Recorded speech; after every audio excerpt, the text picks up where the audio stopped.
Que signifie l'omnipotence de Dieu? Le terme omnipotent vient de omni qui signifie tout et potent qui signifie pouvoir.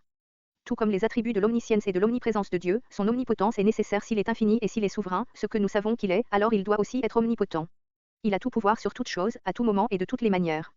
Job a parlé de la puissance de Dieu en Job 42.2, je reconnais que tout est possible pour toi et que rien ne peut s'opposer à tes projets.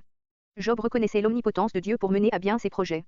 Dieu a aussi rappelé à Moïse qu'il avait toute la puissance nécessaire pour accomplir ses desseins envers les Israélites. L'Éternel répondit à Moïse, le bras de l'Éternel serait-il trop court? Tu vas voir maintenant si ce que je t'ai dit arrivera ou non. L'omnipotence de Dieu n'est manifestée aussi clairement nulle part ailleurs que dans la création. Dieu a dit que soit, et il en fut ainsi. Genèse 1.3, 6, 9, etc. L'homme a besoin d'outils et de matériaux pour créer, Dieu a tout simplement parlé, et par la puissance de sa parole, tout a été créé à partir de rien. Le ciel a été fait par la parole de l'Éternel, et toute son armée par le souffle de sa bouche. Psaume 33.6. La puissance de Dieu s'observe aussi dans la préservation de sa création. Toute vie sur la terre périrait si Dieu ne pourvoyait pas continuellement à tout ce dont nous avons besoin pour manger, nous vêtir et nous loger, à partir de ressources renouvelables soutenues par sa puissance, car c'est lui qui secourt les hommes et les bêtes. Psaume 36.7b. Les océans qui recouvrent une grande partie de la terre et contre lesquels nous ne pouvons rien nous submergeraient si Dieu ne leur avait pas imposé des limites. Job 38.8-11. L'omnipotence de Dieu s'étend aux gouvernements et aux chefs, Daniel 2.21, qui l'empêche ou laisse agir selon ses plans et ses desseins. Sa puissance est sans limite, même sur Satan et ses démons.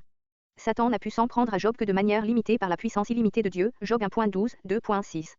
Jésus a rappelé à Pilate qu'il n'aurait eu aucun pouvoir sur lui s'il ne lui avait été accordé par le Dieu Tout-Puissant, Jean 19.11. Dieu, étant omnipotent, est capable de toute œuvre. Quand la Bible parle des choses qu'il ne peut pas faire, il n'en est pas moins omnipotent pour autant. Hébreux 6.18, par exemple, dit qu'il ne peut pas mentir. Cela ne veut pas dire qu'il n'en a pas le pouvoir, mais qu'il choisit de ne pas le faire, conformément à sa perfection morale. De la même manière, bien qu'il soit tout-puissant et qu'il déteste le mal, il le permet, en accord avec ses justes desseins. Il se sert de certains événements funestes pour accomplir ses projets, comme avec le plus grand malheur de tous les temps, lorsque l'agneau de Dieu, parfait, saint et innocent, a été tué pour la rédemption de l'humanité. Jésus, étant Dieu incarné, est omnipotent. Sa puissance se manifeste par les miracles qu'il a accomplis, ses innombrables guérisons, la multiplication des pains et des poissons pour 5000 hommes. Marc 6.30-44, la tempête apaisée.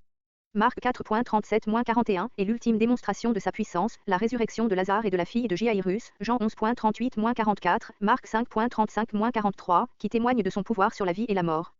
C'est la raison ultime pour laquelle Jésus est venu. 1 Corinthiens 15.22, Hébreux 2.14, détruire la mort et réconcilier les pécheurs avec Dieu. Le Seigneur Jésus a dit clairement qu'il avait le pouvoir de donner sa vie et de la reprendre et il en a parlé par l'allégorie du temple, Jean 2.19.